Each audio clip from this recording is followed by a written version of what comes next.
I loved recording this next session, an interview with Paula Harding. It follows on so nicely from our last subject with Melissa Esquibel, but Paula approached me a little while back to talk to me about the fact that she had felt when she was sitting there at the beginning of COVID, totally overwhelmed by all the technology and how she might start to use it. It was in fact one of the reasons that we put out the piece of research to find out how the rest of you felt about your technology, and it's how ES Tech came to be. For those of you that don't know Paula, she's one of you. She's out there doing the job and has been for over 30 years. She's absolutely wonderful and has built this great following on social media, which is just built on her real grace and humility and honesty about how she feels about the job. Paula is one of the warmest human beings that I've come into contact with in this profession, and I know that she's going to be speaking a lot of your language. I know a lot of you have well signed up for the conference because you felt yourself in the same position as she was. So please pin back your ears. You're going to enjoy this one. Please welcome the fabulous Paula Harding.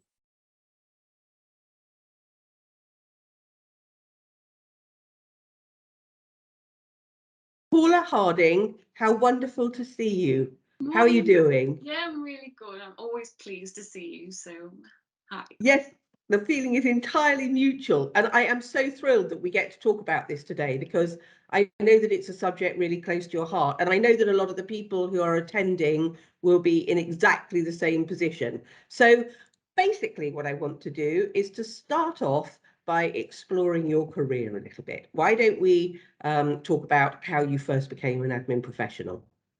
Yeah, gosh, sure. You're talking, what am I? 30 odd years ago now, Lucy. I left school, and unlike lots of my friends, I didn't really have a career in mind. Wasn't quite sure what I wanted to do. And I'd had work experience in working in an office. And so I thought, well, that's where my sort of experience lay. So I applied for a couple of jobs and I was accepted for a role as an office junior. I worked for a large insurance company on the Isle of Man, and I really feel that it gave me just such a good grounding for the world of work. They were heavily invested in training and development, even 30 years ago. And we were always having appraisals and put on courses, and just really, I think by the time I left there 6.5 years later, I just had this passion for seeing what other opportunities were out there and how I could sort of develop myself. So starting as an office junior, feeling unconfident, feeling, that not the lowest of the low, but just, but to leave with that sort of inspiration to think, yeah, I could go out there and be whatever I wanted to be. And yeah, I just loved it. So I left there and I had a number of different roles. And looking back, all those different roles gave me those transferable skills that led me into other opportunities. I left the Isle of Man when I was about 28. And the skills that I had, I started temping in Liverpool as a personal assistant. And then ever since then, I've worked in some amazing organisations, some for example, Alder Hey, just so proud to say that I worked there. And over the years, I've just gained the experience as a personal assistant, and more recently, I've been working as an executive assistant. Yes, it's been quite a journey, I think. But when I first met you, I think you were at Liverpool School of Tropical Medicine, and you had really fallen in love with learning. I mean, and every time I look round, you were doing a different course. Can you talk to me about that journey? Sure. As much as I loved working as a personal assistant, I'd always felt like a failure. And that was because I suppose the perception of the role and, the comments that you would sort of perhaps read about. And I had many friends from school days who had their own businesses, working as lawyers, accountants. And I felt perhaps as an administrative profession that, you know, I wasn't perhaps as successful. And really now when I think about it, you know, what does success mean? We all different, you know, feelings about success. But at the time I felt like a failure. I felt unseen, I felt undervalued, I felt like I didn't have a voice. And I was fairly unhappy in a particular role, and I left that role. And I was lucky enough to be interviewed for the role at Liverpool School of Tropical Medicine. And the gentleman I started working with used to, if I would mention things, he'd say, oh, that's a really good idea. And then he'd call somebody in from his team and say, let's discuss Paula's idea. And did you know Paula said this? And he really sort of valued my contribution, and he would bring me into meetings. He would tell me when I'd done a good job. He would tell other people about me. And I just thought, I used to have like a giggle to myself. I used to think, gosh, this man thinks I'm really good at my job. And I thought, I am really good at my job. And I just sort of put the two together, and I thought, well, if I love being an EA, because it's, when I've thought about what else I would like to do, I couldn't think of anything else, because I love being the number two. I love supporting people. I thought, well, if I really love it and I'm really good at it, well, you know, that is success. So I sort of realized that I did add value and that I did have a voice. And I decided that I would make myself the best assistant that I could be. So I would go out there and I would learn everything I could and really just celebrate what I had and make that the best. You know, I didn't have to become something else.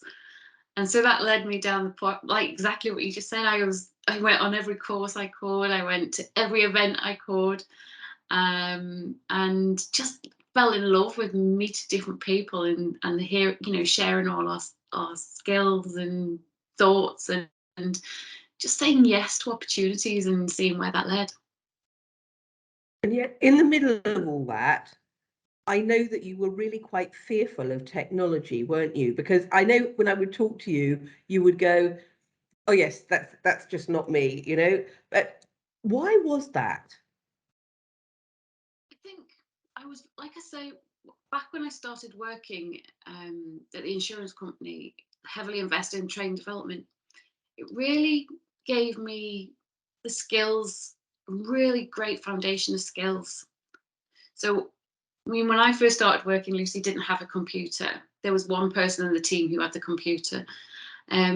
So, you know, we used to use a telex, which was, you had to use keys to type in code, and this machine would print this and you'd rip it off and that would be the message.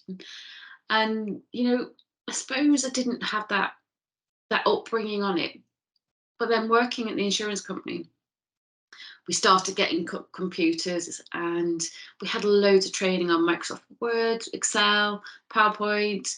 We were always basic, then advanced, and then intermediate training. And so we really sort of gave me that confidence of using that. And then I suppose the last 5-10 years with all this new tech, you don't get that level of training. And I suppose I learn from being shown how to use something, and then I run off and then I'm amazing with it. But when it's something that you've got to go out there and find yourself and see if it works for you, I suppose that's the fear side. It's, am I using the right tool, and am I using it the right way? Because no one's shown me, I'm just learning how to use it myself. And also on top of that, the absolute amount of tools out there at the moment, and it's only going to continue to get more and more and more. And I have this personality where I like to know everything. So if I'm on Pinterest, I had to start using Pinterest many years ago, because you just get, oh, I need that piece of information. Oh, I need that. And there's so much, and it just becomes overwhelming. Well, am I using the right one? Well, they're using that. Should I be using that? And I just think this complete overwhelm of what's out there. Yeah, so much of it. What did you find particularly hard? Was there a kind of that is something that someone is talking about that is just impossible. I have no clue where to start with that. I think when we had COVID and we all had to start remote working, it was using the collaborative tools, so like Teams or it's that unknown factor of, I suppose as an assistant, you're very confident in what you do in that, what you're doing for your executive. But then when you're given a tool that everybody's learning at the same time and they're coming to you for the answers, so they're on a conference and it's not working and they're contacting you saying it's not working, and how do you fix that when you don't know how to fix it yourself? And traditionally we would be the go-to people, wouldn't we, to solve problems, and at that time we were all on the same sort of page and learning together, and I suppose that collaboration tool, I suppose I found the hardest because there was so much pressure to know about it. Yes, for us, I think Justin, who is my new events director, was very keen that we all moved over to Teams, and we had been on Google. Oh my word. Well, first of all, I was a typical boss. I sat there and I thought, you know what, I really don't have time to do this. We're all running at 1,000,000 miles an hour, and I'm sure you're the same. And to sit and learn something new in the middle of all of that. And the other thing is that Microsoft has developed Teams so fast, and there are so many bits of it, and you don't feel like you're using it properly, and you suddenly come across a new bit and you think, oh gosh, that would be really useful, but now I've got to learn that as well. And a year and a half on, I'm really, really pleased that we made the move, because it's so good for the entire team. And with me traveling so much, it means that we can keep in touch, and it's really nicely organized so that it's got different channels for different events and things, and it just makes life so much easier. But at the time, my word, I was tearing my hair out, and I'm sure you're the same. Absolutely. And as I say, because you're the assistant, if there's anything that needs doing or any queries, you're the first port of call, and you want to be able to come up with the answers. And I suppose if you're throwing that question where you're not sure and you feel like you should be the one that knows the answers, and I just found it a bit overwhelming. I probably use that word quite a few times with tech. It's overwhelming. Yes. Don't you think it's quite strange for an assistant to be overwhelmed by tech, though? Yes and no. I mean, I suppose it depends who you are, how you've been brought up, and where you work as well. So, like I say, I wasn't brought up on tech, so perhaps I don't have that agile mindset with tech. But the youngsters coming through today who live on tech, and I suppose they find it easier. But there are an awful lot of assistants out there who don't find tech difficult. So I can't use that as an excuse. But for me personally, I've never been married, never had a partner. I've never had an abundance of funds, so I've never been the one to have the latest technology or the new the new tools. So I suppose I've never experimented, and I've never worked for an organization who also invested heavily in their tech, in that I didn't have access to tons of resources. It was, always the oldest version of things, or the oldest computers, and I suppose all that rolled into one makes me less tech, less good at tech. But I suppose if you're an assistant who has more of an agile tech mindset, who has had perhaps the opportunities to test things and try new equipment, and has worked for an organization who invests in their development and the equipment, that they're on much more of a, they're more ahead. But I suppose we're all a mix of those things. Yes, I think you're right, Paula. My nephew, who is, still quite young, is learning code at school. you know, and they're teaching code now at primary school. And so, of course, these kids are really, really tech savvy. But, you know, the need to be constantly evolving in order to survive. The stats out of the World Economic Forum around how quickly businesses are digitalizing and automating and moving into new fields of technology are just massive. I mean, it's up there in the 70s, 80% of companies that are looking to be having people working from home and are digitalizing things, and it's over 50% of them are automating lots of their business. And I think that's where the fear comes in, isn't it? Because, as you say, there are so many youngsters who are coming up who it's just a way of life for them. But then, having said that, maybe they don't have the administrative skills that you have got. And you know, back in the day, as you say, there were secretarial schools and it was the norm to learn the administrative skills at school. And now they don't do that. They learn the tech instead. So I think somewhere in the middle is probably the right place, huh? Yeah. So perhaps we need a tech school, Lucy. So I know we have ES Tech, which is absolutely brilliant. And, you know, I'm so thankful for it because it gives me that opportunity to dive into that world and see what's out there. And but you know, like you've just said, secretarial school, why not have a tech school? Why not have somewhere where we can go and share our learning and get the opportunity to try the latest apps and you know, that sounds quite exciting. Yes, well, I know Sec Tech as it was in the beginning, or ES Tech as it is now, was in part born from a conversation that you and I had, because you told me that you were feeling so overwhelmed by the amount of technology that there was out there for assistance, particularly after COVID hit, and that you didn't have enough time to learn it. But you also said you felt you had really bad imposter syndrome because everybody thought you knew what you were doing, and you were one step away from being found out that you didn't know as much as your exec thought you did, and that you wish there was a one-stop shop where you could find out not only the things that you needed to know, but the things that you didn't need to know, which I think is interesting. And you kind of mentioned that already, but talk to me about that. Yeah, my personality, like I say, Lucy, is I think in order to be a good assistant, I need to know everything. And you know, I need to have been on all the trading and I need to have all the skills. And I think what sort of I've come to realize is, and I think I heard somebody say this once, is we don't need to be experts in everything, but we do need to have our finger on the pulse.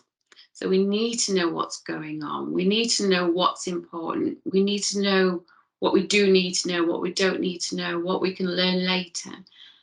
But then coupled with that is I've heard that great leaders, they don't know everything themselves, but they build a team of people around them who have the skills that they need. But when we come to being an assistant, we have that influence. So we have to build our influence to access those people when we need them. So I think I'm less worried than I used to be because I always felt like I needed to know everything. But now I'm more relaxed that, well, if I don't know something, then I probably know somebody who does. And it's building those relationships, getting out there, networking, and having the people to contact when you need to know things. Yes, I think it's interesting. You really made a name for yourself as a social media influencer. You know, you started using social media a lot. So obviously with that, technology wasn't a problem at all. Why do you think that was different? Yeah, I suppose it comes down to expectations. Social media, when I started using it, was for me. It was my personal thing that I liked to do. So there was no pressure on me to be good. And I suppose I enjoyed the ability to communicate with people all over the world and to have the voice and to raise the profile of the profession. And it didn't seem daunting. It was more, yeah, I suppose it was something I dabbled in, and then I learned to use it as time went by. So there was no pressure to be great from the offset, and it was just, you know, I would read an article and it said, well, what about this? Oh, I'll give that a try. You know, I wasn't brilliant to begin with, and I remember my friend Laura from Liverpool, who go to the PA Hub in Liverpool. She had to show me how to use Twitter because I didn't have a clue, and I'd be like, my first few tweets he had to write for me because I didn't know what you were supposed to write, and so it just evolved, and then I fell in love with it, as you know, and when you fall in love with something, you just it shows, doesn't it? But there are things on social media I don't know how to do. So I don't know how to use TikTok. Oh no, me neither. No clue. But apparently that's, you know, that's the most popular one, and it's, you know, if I had a business, then that's the one I should be choosing, because it's where, you know.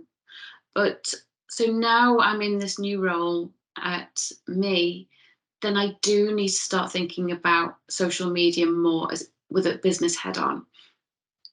So that's where the fear starts setting in, because now I need to be good. Now I need to know what I'm talking about. Now now I need to share what I know with other people, and it's, you know, we're at the start of that journey, and we're going to grow it together. But you know, that's the difference, I think, from doing it personally and having no expectations on you, and then turning it into the business world, and there's a bit of pressure then, isn't there? Well, yes, but I think when you were writing as you and you were doing social media, you know, you're so creative and you're so clear in what your messaging is, and you really found your voice. And I mean, you would get so many people liking what it was that you'd said and sharing what it was that you'd said. It was really wonderful to see. But it's interesting, isn't it, that you have kind of divided in your head that between doing the stuff for the new company, because you're thinking, well, is my voice what they want to hear, I suppose? I think it's more about, so in my voice, I know what I want to say, I know what I'm passionate about. And I do, I suppose, I do with work. I know what our vision is, I know what our purpose is, I know what we're all passionate about. But it's not just about you. You've got, you know, you've got to take into account, well, the business owners who said is my executive. You know, what does he want? And so if I write something, it's, would he be happy with it? And then sharing it with him. Whereas you've got that sort of a different process, haven't you? When you're doing it for yourself, you just throw it out there, and if it doesn't work, it doesn't work. Or if you're doing it for work, it's, is it, are you happy with this? Is this the brand voice? Is this, you know, and when it's out there, are people engaging with it? It's more of a pressure, you know, to think, am I doing it right for the business? Yes, and actually, I mean, I think I'm very lucky, because obviously when I'm doing social media, it is my voice because it's my company.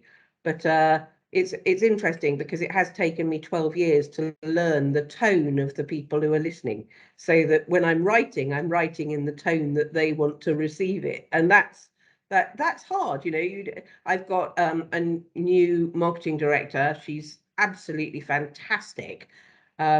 But we're still learning how to put that tone across, and I'm kind of, yeah, that really isn't how I would write it. But that's hard to hear that, isn't it? I suppose I feel really lucky.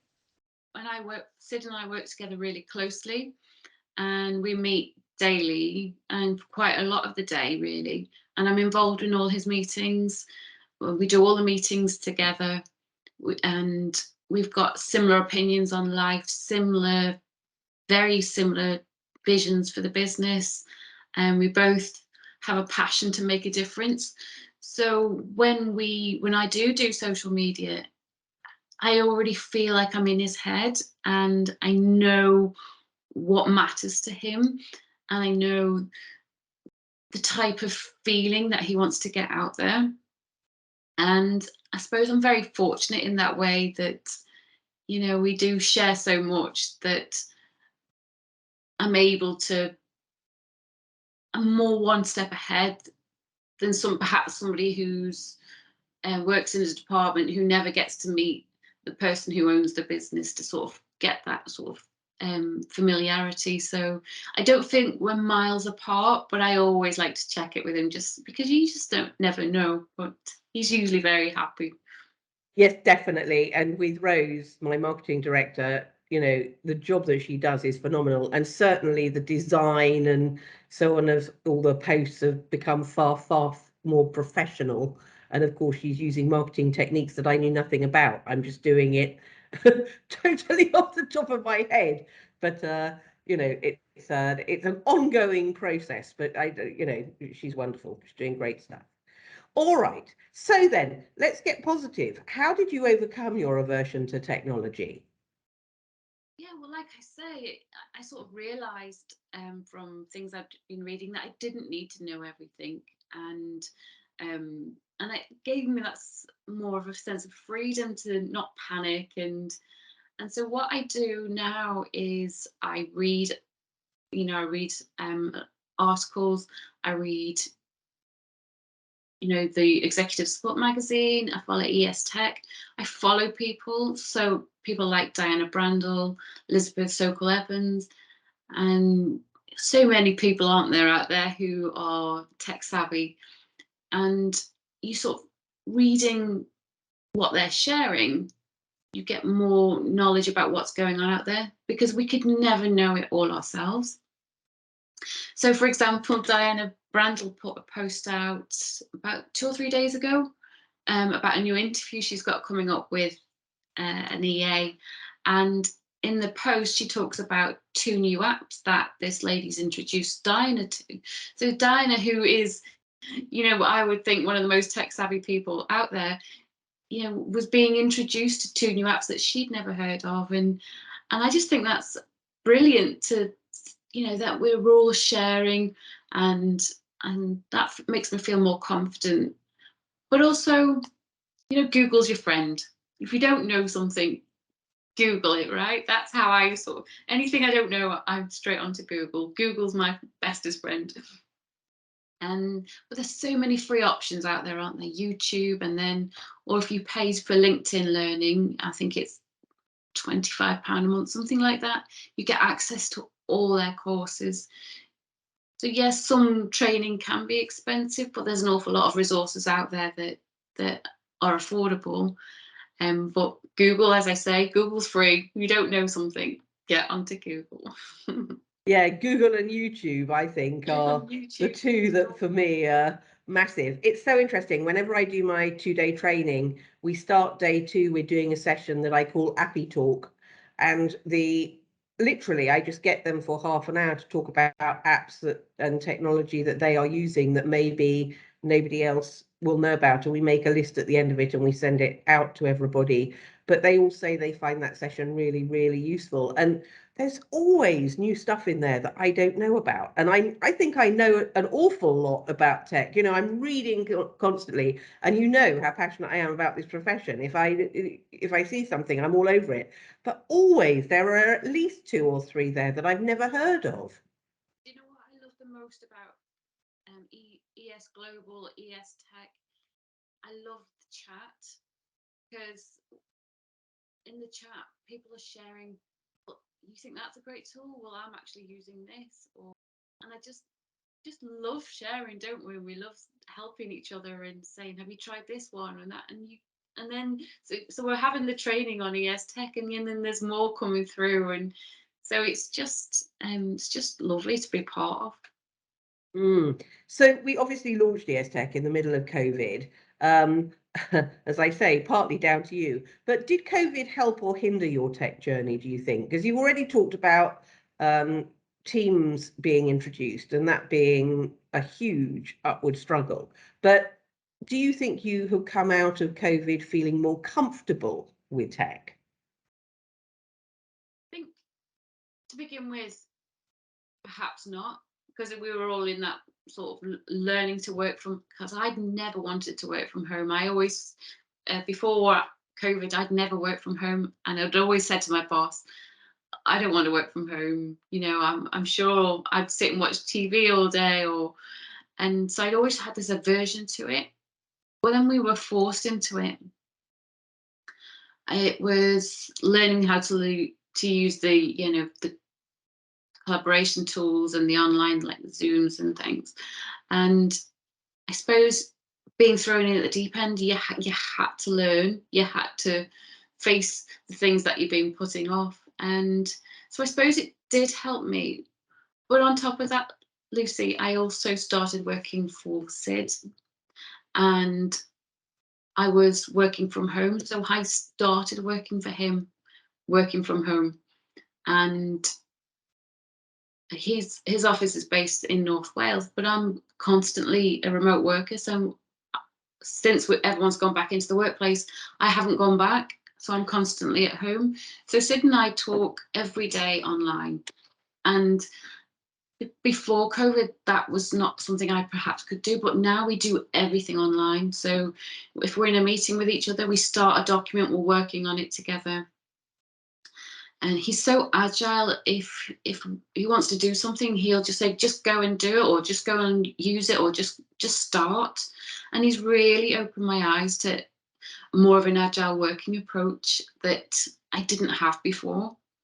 So whilst COVID wasn't the cause of that, you know, meeting Sid during COVID and now working with him in this new way has helped me. Yes. How are you finding the working from home? Because you said earlier that you really didn't want to work from home and you didn't think you'd be able to do it.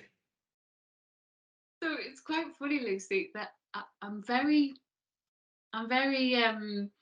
when I was growing up, I was a good girl and I never wanted to, you know, I always wanted my mum and dad to be proud of me. And so I always follow the rules. So when I'm working, and, you know, I feel guilty if I go and make a cup of tea, or so if there's a process, I follow it. And so I've actually done quite well. I don't behave the way I thought I would behave. If anything, I'm the opposite. I'm more like, no, this is my working time and I must do this. And so, but I miss working in an office sometimes. And I feel that a lot of the skills I have are because I've worked in offices, seeing what other people were doing, listening to conversations that were going on, picking up on behaviours and relationships, so I feel I'm lucky to have had that, because I don't get that working from home. But Sid and I do meet up a few times in the month. We have meetings, or either I go down to see him, or we have meetings in Liverpool, and so I get to go out and be with people then, which I need. And I suppose if it was all working from home, I think it would be to my detriment, but I'm getting on okay with it, and I quite like I quite like it, but I would like a bit more of a being back in the office. Yes, I worry about the kids coming up, the ones who have never worked in an office, and how they are going to pick up and learn that stuff when it's online. But I guess we're adaptable, aren't we? They'll find a way to make it work. Well, actually, you say that, Lucy. I was reading the other day that have you heard of the metaverse? Yes, indeed.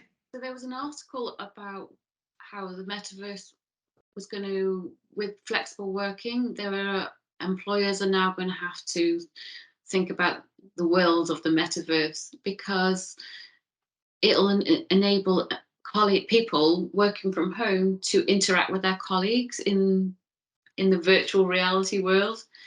And so perhaps, I'm not sure how particularly it works, but you'll be able to have meetings and feel like you're with them.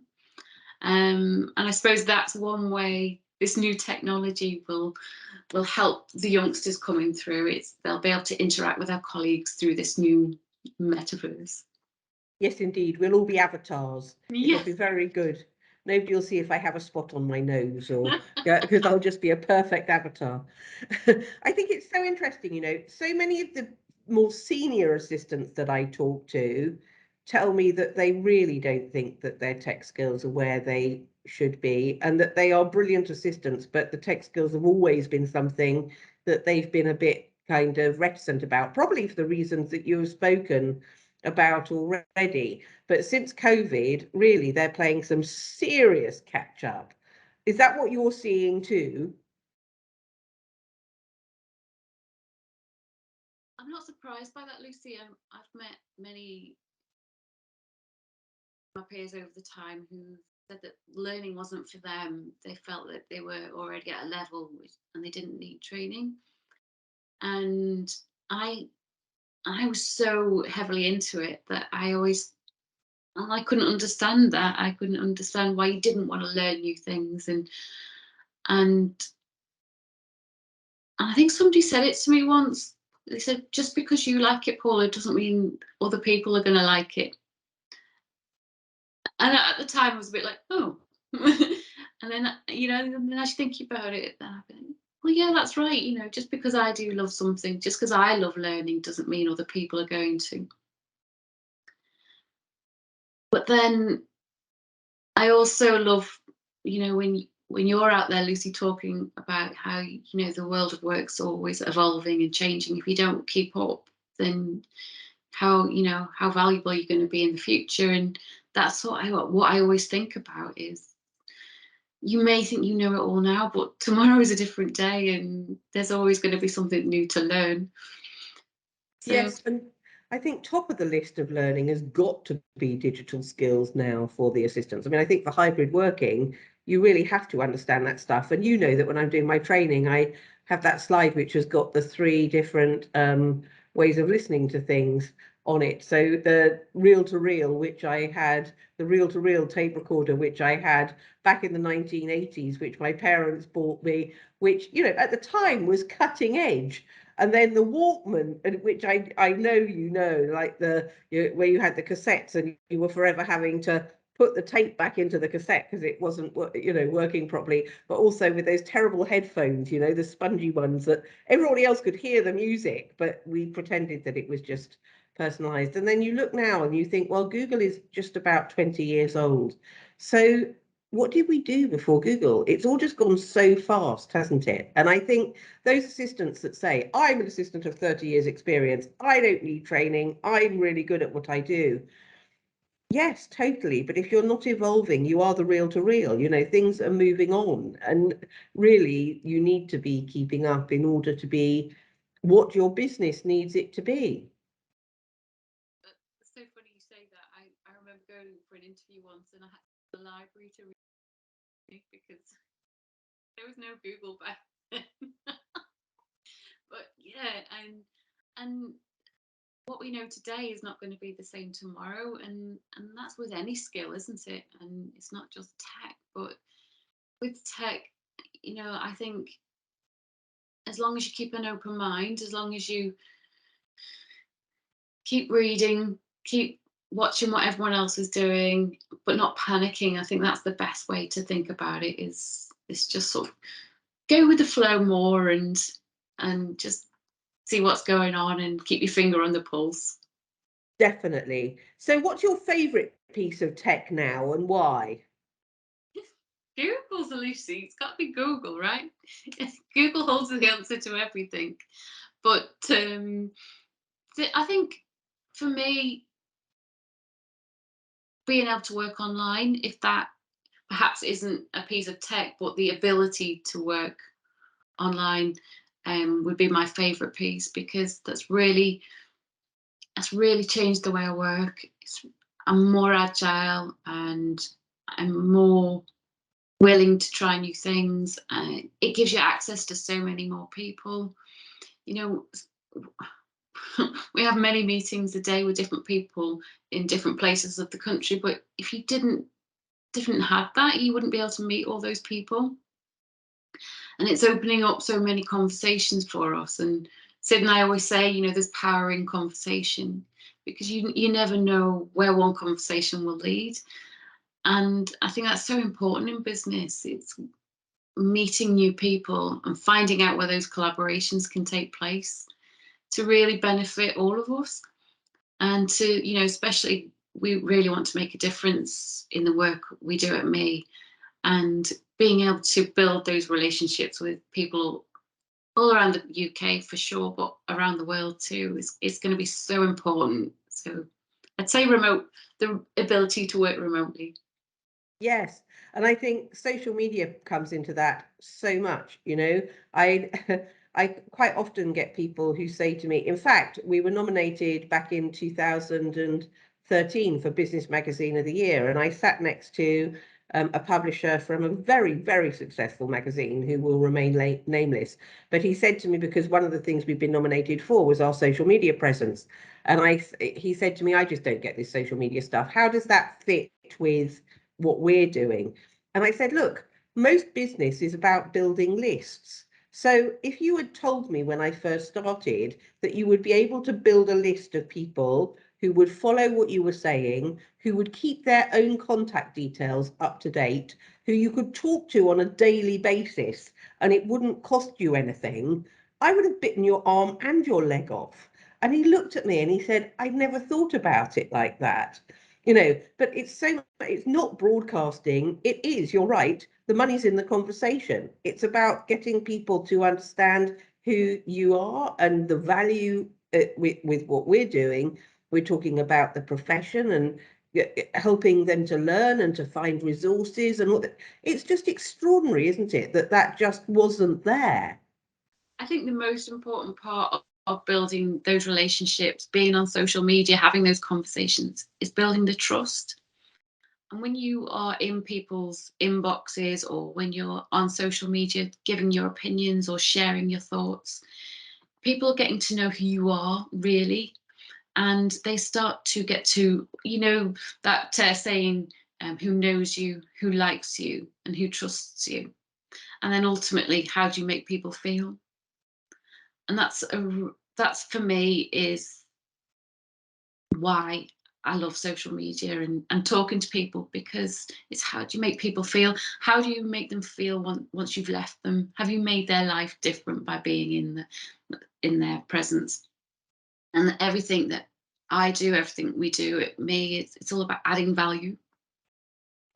For sure. And I can see that with your posts. So finally, what I'm going to ask you is, of course, what advice would you give to other people who were untech savvy, who are assistants who are out there, who may be worried about how they get to become tech savvy and who are worried about whether they're keeping up with everybody else? First thing I would say, don't panic. The worst thing to do in any situation where you're worried is to panic, because your brain just becomes all confused and you can't think straight. So don't panic. And then I would make a list, look at your strengths, do maybe a SWOT analysis, but you know, if that's too complicated, just literally write down what you think your strengths are and where perhaps you think you need to evaluate and think about what you need to improve.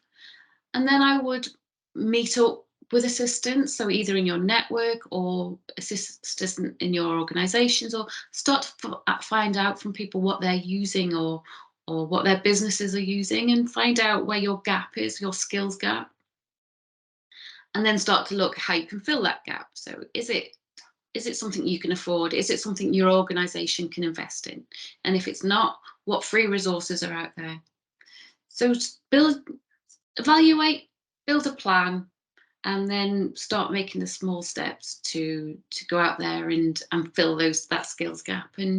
But I think most importantly, don't panic, because we're all in the same situation. Very definitely. And there are some real influencers out there, as you mentioned earlier, that people can follow as well, aren't there? I mean, really tech savvy gurus, particularly in this space for assistance. And I think probably if you're watching this on tech, then going and looking at who some of the other speakers are and maybe following them so that you can see what tips and tricks they're putting out there for you, so that you're just learning something new every day. That's something I always say. You only actually need to spend 5 minutes of learning a day, but if you learn more today than you knew yesterday, then you're getting there. Absolutely. That's a really great tip, Lucy. Follow all the people that are in the ES Tech lineup, absolutely. And then what you'll find it by following those people, they interact with their own influencers and people who they learn from. So by following them, you'll become part of their network, their world, and you'll start to just like the other day, I don't know where this article came from on the metaverse, but you know, it just gives you that little incremental bit of knowledge that when you're talking with your executive perhaps and they're worried about collaborative working, and you can say, well, had you heard about the metaverse? And so it's just to keep reading, just keep your eyes open. Yes.